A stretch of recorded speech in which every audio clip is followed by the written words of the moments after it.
Great, thank you for having me here this morning. It's great to see you all. Let me just say a quick word of prayer. Lord, may this be for you. May this all be for you, for you are worthy. May we fade into the shadows in your light. And we thank you for your Son, for the death and resurrection and the salvation that brings. May you be glorified in all things. May the words of my mouth and the meditations upon my heart be acceptable in your sight, O Lord, my rock and my redeemer. Amen. All right, this sermon series is called Thorny Bible Passages. And as I was thinking about what passage to preach on, some interesting verses came to mind. Now, I think, is the PowerPoint up there? Okay. I thought about, how about this one? I bet nobody has ever preached on these. O daughter of Babylon, doomed to destruction, happy is he who seizes your infants and dashes them against the rocks. How about that one to wake you up in the morning, right?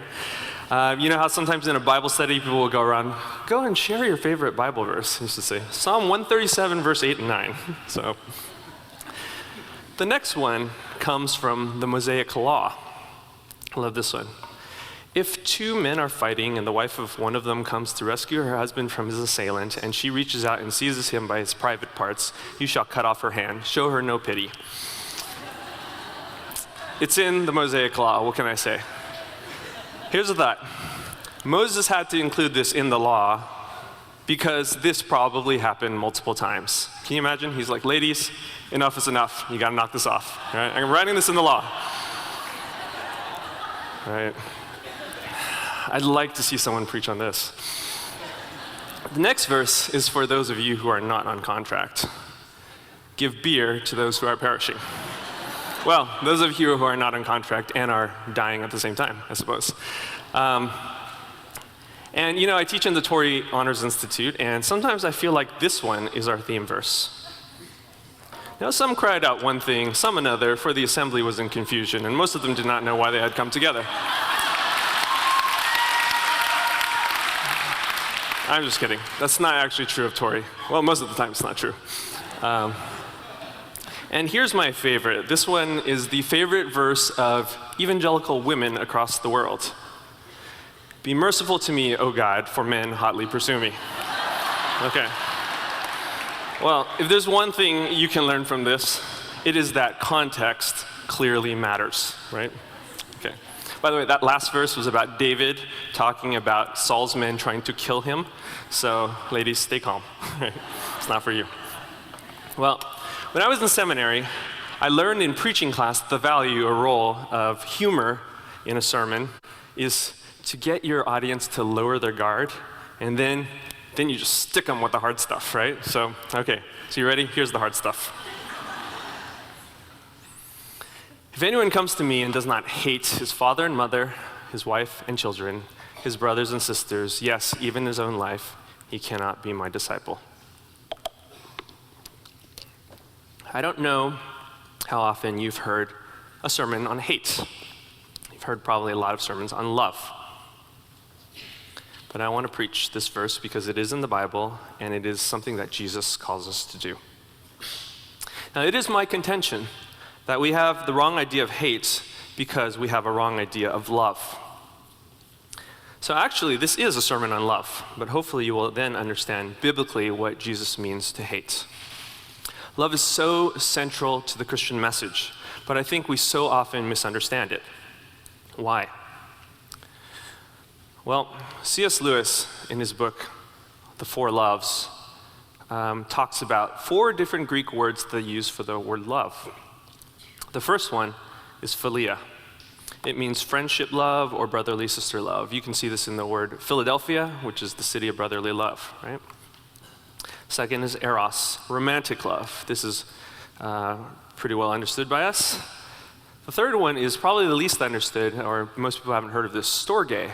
Storge is affection or the love that a parent has for their child. It could even be the love that you have for your pet dog or something, but it's that kind of affectionate love.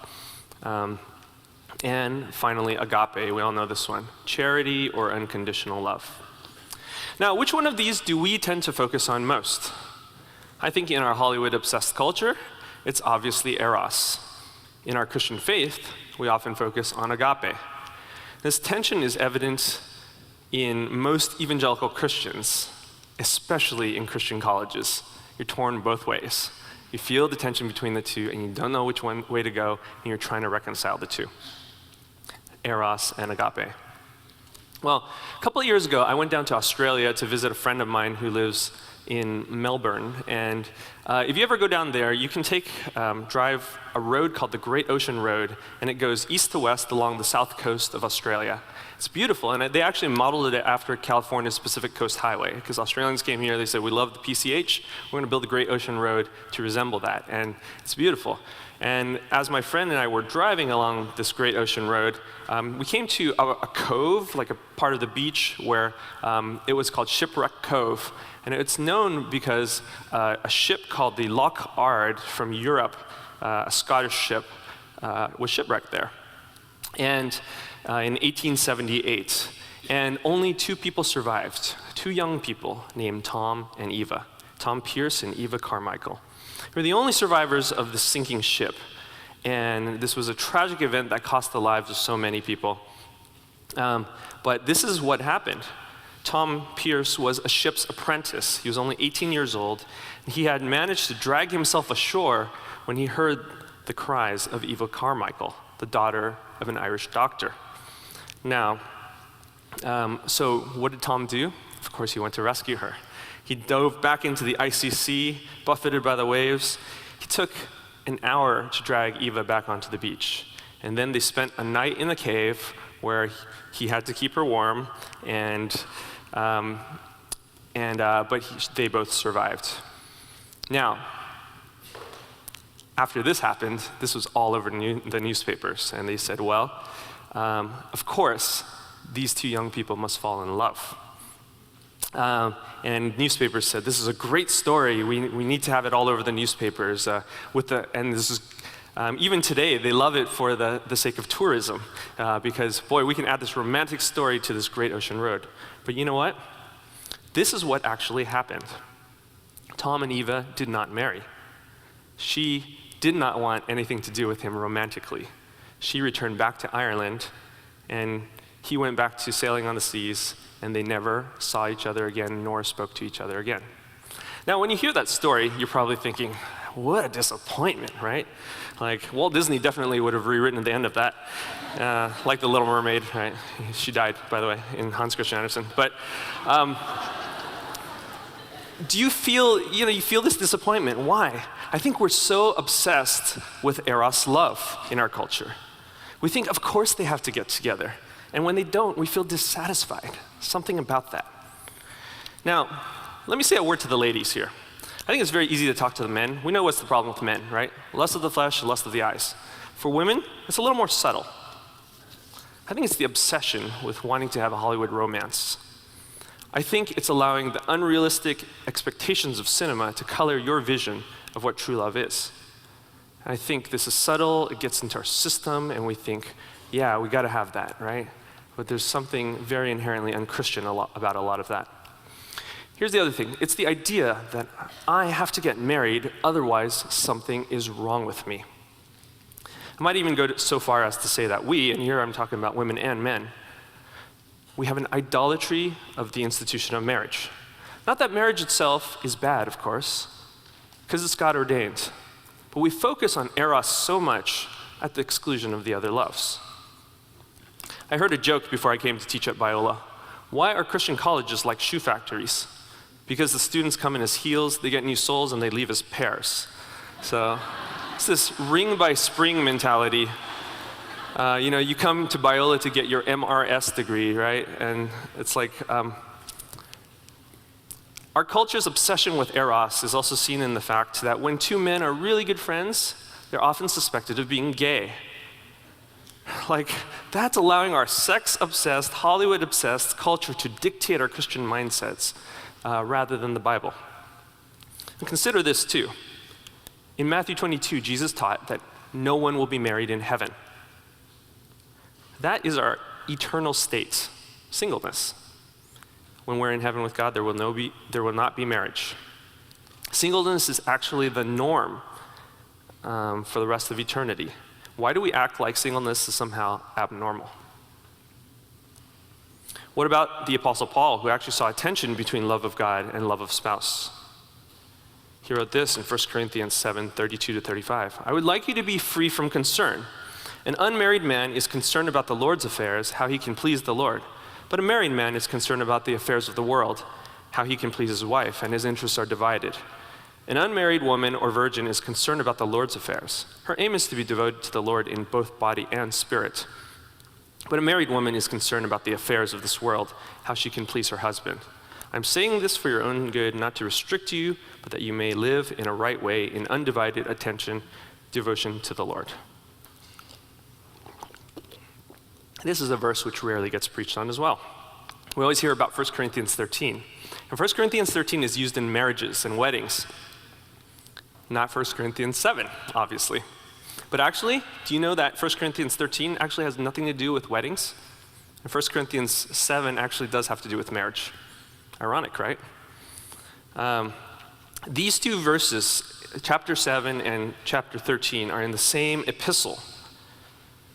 And the reason why Paul wrote 1 Corinthians 13 is because the city of Corinth had an obsession with Eros. They worshiped the goddess Aphrodite. And it was a sex-obsessed culture. Sound familiar? So Paul says, in contrast to that, I'm going to give you 1 Corinthians 13. Love is patient, love is kind, love never fails. He was saying, you Greeks have an obsession with Eros, with sex, and you think that's love. Let me tell you what true biblical love is. That's why he wrote chapter 13. And then we use it to celebrate Eros love in marriage. Ironic. The word in 1 Corinthians 13 is agape, not eros. In 1 Corinthians 7, rather than highlighting marriage's potential to sanctify, which is true, Paul here frames marriage in terms of its potential to divide our attention from God. The description feels odd to us because we're so used to talking about marriage as, our spouse is a stimulant of spiritual growth, rather as someone who could block out God from our lives. We focus on sanctification, but we say less about idolatry. How many of you have ever thought that love of your spouse might actually hinder your love for God? Do you remember the parable of the great banquet in Luke chapter 14? A certain man was preparing a great banquet and invited many guests. And so he went out and he talked to all these people, and 3 people said they gave excuses, and the third one says, I've just got married, so I can't come. This is a parable about Jesus inviting people to his great wedding feast, to his great banqueting table. And people say, oh, sorry, I have my own wedding to attend. Can't go to yours, Jesus, right? He missed the banquet for marriage. So have you ever thought that marriage could be an idol? It could take you away from God. Let me tell you about the story of William Carey, the father of modern missions. This year, on August 17th, we celebrate his 250th birthday. William Carey was very significant. He was one of the heroes of the faith. He left England, went to India in the 19th century, and did wonderful things. He converted people to Christ. He translated the Bible into dozens of languages. He taught the people agriculture, he built schools and hospitals, and he fought against the caste system. All in all, he was a true spiritual hero. Let me tell you about the dark side of William Carey. People may not ever have told you. He had a wife named Dorothy, and she did not want to go on missions with him. So William Carey said, I feel like God's calling me to missions. You can either come or not. If not, see you later. And she said, well, what am I going to do? Raise my kids in England by myself? Nope. So she got on the ship with him, very unwillingly. She went with him to India. And when they got there, she hated the weather, she hated the food, she hated the poverty, and even worse, their children died of disease. This caused her to go into this downward spiral of depression, and she eventually died of grief. What a story, right? Not a Hollywood ending. And sometimes I wonder what to make of this. Did God not call William Carey to go to India and become the father of modern missions? Should he have abandoned India and let thousands of souls rot in hell so that he could take care of his wife? Maybe 1 Corinthians 7 has something to say about that. The love of spouse and the love of God sometimes do clash. There's another way to interpret this, though. One of the things that William Carey did was to fight the Hindu tradition of sati. Sati, which is when men died, that their living widows were burned on the funeral pyre with them. This is what William Carey fought against. And eventually, due to his efforts, the government of India outlawed sati. You may say that Carey allowed his wife to suffer and die, but think about how many millions of wives he saved. Just to put things in perspective. Richard Foster and Dallas Willard wrote this: "The New Testament regards romantic love as such a negligible factor in marriage that it does not even mention it. Disciples can no longer neglect this form of love because in our world of today is running amok, destroying the lives of millions by its insubordination to agape love. Disciples must, above all, be convinced and must convince their children that people cannot build a marriage upon either sexual attraction or romantic love alone, and the goodness which is in these is available only within properly agapized homes and communities. The basis of the Christly marriage and family is submission to the good of others out of a respect for Christ." Let me tell you another personal story here. When I was in seminary, I had a good friend, and he and I, when we graduated, we took very different trajectories in life. Upon graduation, he got married to a woman from the seminary, and they ended up having 3 beautiful children. I went on to Oxford to get my PhD in England, and then ended up here as a professor at Biola. We recently talked on the phone and said that while we love what we have in life, sometimes we wish we had what the other one had, just to be perfectly honest. I mean, you only have X number of years in your life, and you can't do it all. Les got the family, and I got the degree and the job. Though he doesn't regret his family in the least, he wishes he had a PhD and a job, but that was the sacrifice he had to make for his family. I don't regret my choices in life either, but I do wish I were married and had a family sometimes. Not in an idolatrous way, but it wouldn't be nice. But that was one of the sacrifices I had to make. Now, it's not to say you can't have them both, but you have to make sacrifices. Maybe you have to go to a less prestigious PhD program, or your wife and kids have to suffer as you try to make it through the program while they're trying to do all the hard work to support you. So don't kid yourself. In this quest for Eros, other things in life will have to be sacrificed. So let's get back to love. I want to argue that the greatest of the 4 loves is not Eros, and I don't even think it's agape. I think it's philia. Why? Well, first of all, in John 21, which was Peter's reinstatement, you remember? Peter denied Jesus 3 times, and Jesus had to ask him 3 times, "Do you love me?" as a reminder of his betrayal. 3 times. He says, "Do you love me?" The first time, he used agape. "Peter, do you agape me?" Second time, "Peter, do you agape me?" Third time, "Peter, do you philia me?" You don't see that in the English because we just have one word for love. In the Greek, we see the nuance. Now, this is a difficult passage to interpret, but it's possible that Jesus was upping the ante with Peter. But if that isn't convincing, I think this one is. John 15, 13 to 15. "Greater love has no one than this, that he lay down his life for his friends. You are my friends if you do what I command. I no longer call you servants because a servant does not know his master's business. Instead, I have called you friends, for everything I have learned from my Father I have made known to you." I remember once talking to a non-Christian, and he disagreed with this verse. He says, "Shouldn't it be greater love has no one than this, that he would lay down his life for his enemies? I think that is a greater love." Boy, I had to think long and hard about that one because it sounded right.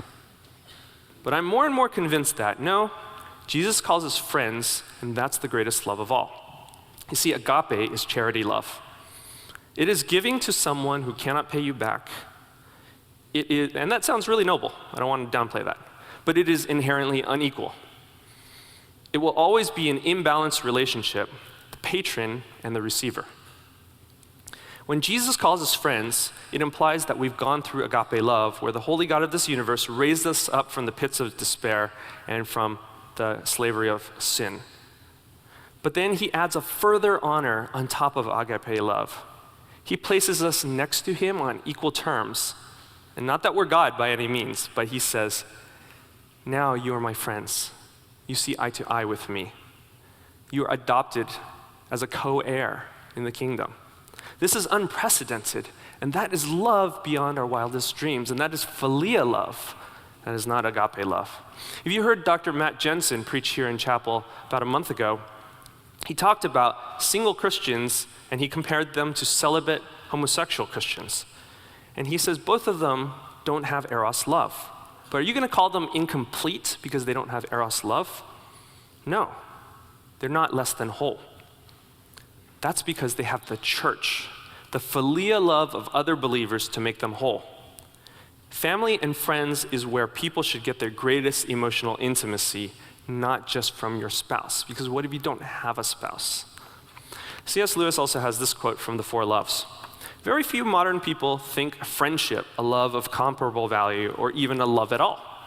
But to the ancients, friendship seemed the happiest and most fully human of all loves, the crown of life and the school of virtue.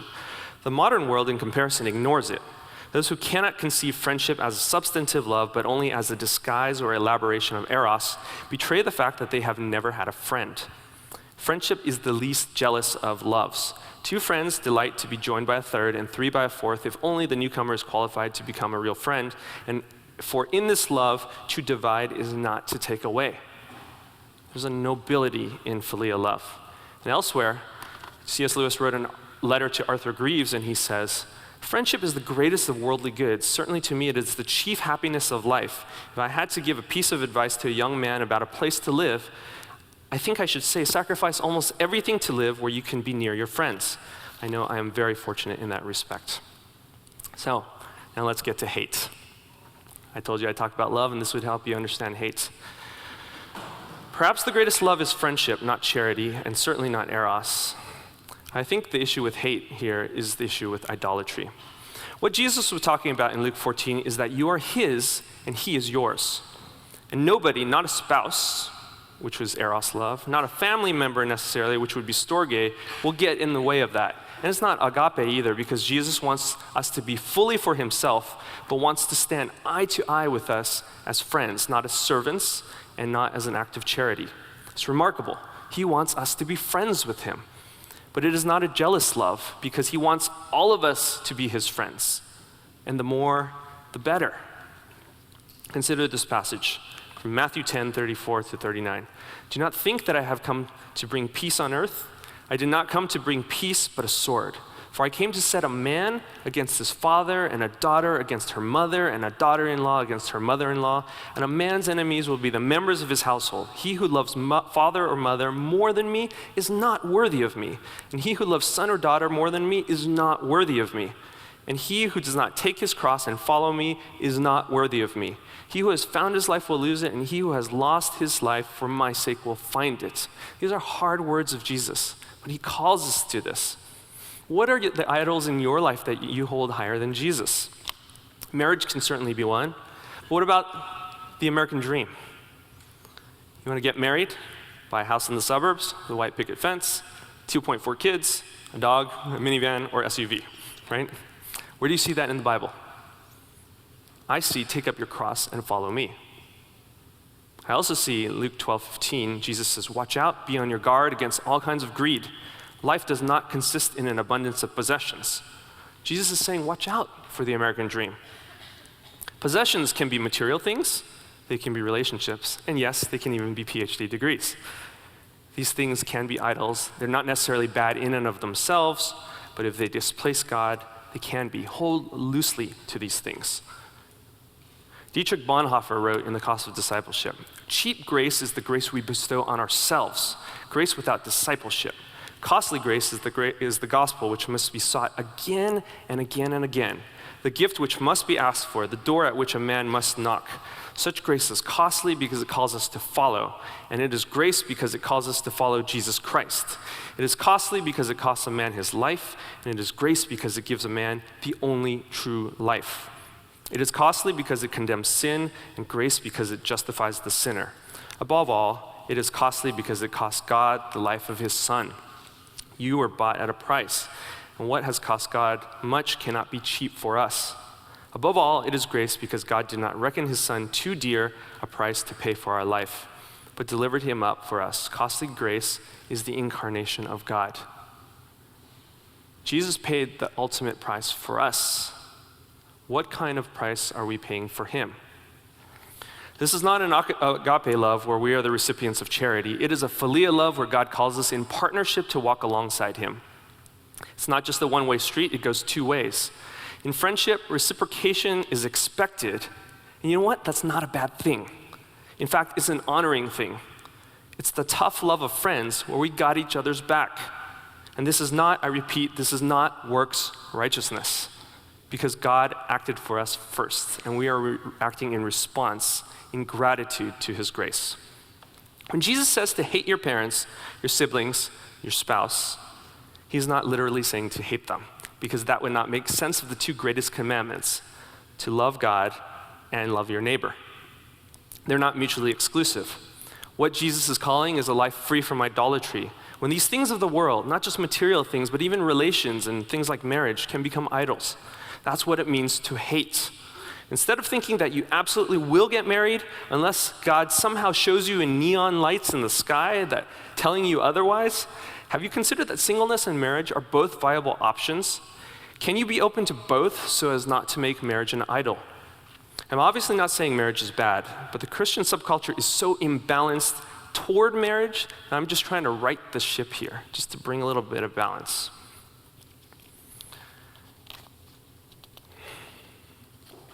Excuse me here. Let's take one more look at our theme verse. If anyone comes to me and does not hate his father and mother, his wife and children, his brothers and sisters, yes, even his own life, he cannot be my disciple. Now I told you, context is important. Let me read on. Whoever does not bear his own cross and come after me cannot be my disciple. This is a verse about discipleship. That's what it means to hate. It means to put it on the cross. It means to die to yourself daily. It means to say, nothing will replace Jesus in my life. Perhaps this will also shed some light on that last verse. Mark 3:31-35. And his mothers and his brothers came, and standing around outside, they sent to him and called him. And a crowd was sitting around him, and they said to him, your mother and your brothers are outside seeking you. And he answered them, who are my mother and my brothers? And looking about at those who sat around him, he said, here are my mother and my brothers. For whoever does the will of God, he is brother and sister and mother. You see, when Jesus tells us to hate our father and mother, sister, brother, and wife and family, he's not saying get rid of them. He's saying reorient them. He's not calling us to give up our family. He's calling us to redefine our family. Who's our family? The ones who do Jesus' will. That's what it means to hate. To give up our idolatrous views of spouse, of family, of possessions, and to redefine them in light of Jesus Christ. Now, let me end with an encouragement. Luke 18:30. I tell you the truth, Jesus said to them. No one who has left home or wife or brothers or parents or children for the sake of the kingdom of God will fail to receive many times as much in this age and in the age to come, eternal life. Don't misunderstand me. The Christian life isn't just about suffering. It is ultimately about rewards. But as the missionary martyr Jim Elliot put it, he is no fool who gives what he cannot keep to gain that which he cannot lose. Will you hate the temporary things of this world in favor of the things that last eternally? May God get our full allegiance and the glory forever. Amen. You're dismissed. We hope you enjoyed this message. Biola University offers a variety of biblically centered degree programs, ranging from business to ministry to the arts and sciences. Learn more at biola.edu.